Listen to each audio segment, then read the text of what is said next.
In the vast pantheon of budget red dots, only one reigns supreme, and that is the Sig Romeo 5. Hey bro, watch your corners. Blatant Sig propaganda aside, they did decide to release a Gen 2 of some of their more popular budget options, being the Sig MSR and Sig Romeo 5 Gen 2, new, slightly improved for around the same price. Now I'm going to try and keep the Sig fatigue to a minimum in this video, at least towards the end, and keep it focused on the products themselves. Starting off with the Romeo MSR, the original one was a ugly T2 lookalike with a rotary dial on top, 20,000 hour battery life, and no auto on, auto off. The new version is essentially a carbon copy of the Aimpoint T2 with a side rotary dial, all the features you would expect, and the Sig logo in no less than 3 places. Gone is the old trash mount that used to come with the Romeo 5 and MSR, and they've been replaced with a Reptilia Lite mount. Now, one thing that I will say is that there is a more expensive version of the Romeo 5 called the Elite that comes with a very tall, very skinny mount that would make Lucky Larry Silverstein blush if it came into contact with a hard object. What did he say? As far as the updated Romeo 5 version goes, it's essentially the same layout, now with exposed turrets and a slight geometry change, and again, the only noticeable improvement is the included mount. As of right now, both the MSR and the 5 come with the correct dot option, that being a 2MOA red, although I'm sure at some point they will also offer green, and maybe even amber to satisfy some of you spurgs out there. What I like is color options. Gold. That excites me. Again, the one change with the Romeo 5 Elite version is that it comes with the ballistic red dot reticle that Sig puts in their 4 and 8 series optics. Does that make it worth double the price when it's still the same budget body? Probably not. Getting into performance, these are going to perform exactly like any other 20mm window 2MOA dot on the market, with a couple exceptions. The glass is pretty good, the body seemed to be pretty durable, the button layout works depending on whether you want the MSR or the push buttons of the Romeo 5. Night vision settings kind of exist, though it's certainly not going to be all the settings you want for a night vision passive aiming nerd. You should kill them. You should kill them for saying that. That's what I think. And they both get more than bright enough for even direct sunlight. I rarely find myself touching the top 2 settings. As far as durability goes, my 2 examples have been flawless. I've been using them basically since they came out without issue on many different setups, several thousands of rounds, 5.56, 7.62 by 39, 300 blackout. I even put the Romeo 5 on a Scar H for a little while, and it held up just fine. Both optics have spent quite a bit of time on my Jackal as well.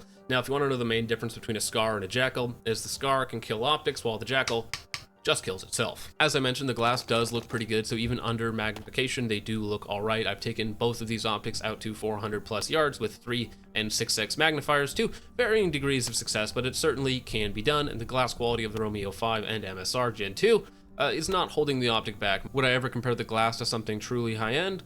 No, but it is serviceable for most applications. Now, when we bring it back to values, or the lack thereof, and talking about giving Sig your hard-earned money, that's where things get a little bit tricky in the values proposition. Now, Sig Optics is a separate entity, kind of, from Sig Firearms. They're manufactured halfway across the country in a totally different location, or I should say in China, and then imported to Oregon, where some of them are assembled there.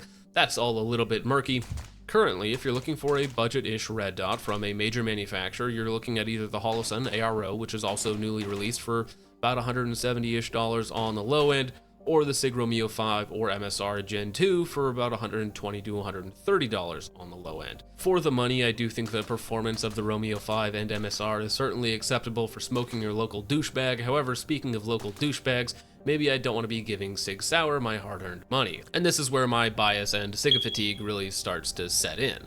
Do I really want to be giving hundreds of dollars to a company like Sig, who tends to do not so great things with that money, run by not so great people who blame the end users and people calling them out for their own mistakes?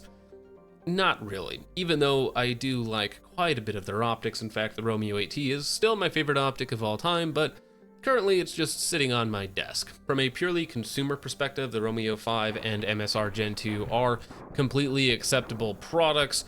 However, if you want to be a little bit more discerning, let's say, in your buying habits, then perhaps you might want to look elsewhere. But let me know what you think of the Sig Romeo 5 and MSR Gen 2 in the comments down below. And with all that out of the way, gentlemen, thank you so much for watching. I hope you enjoyed. I will see you in the next one.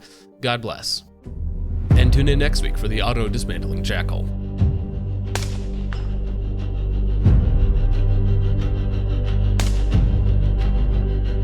Oh, it'd be alright if the wind was in our sails.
any harm.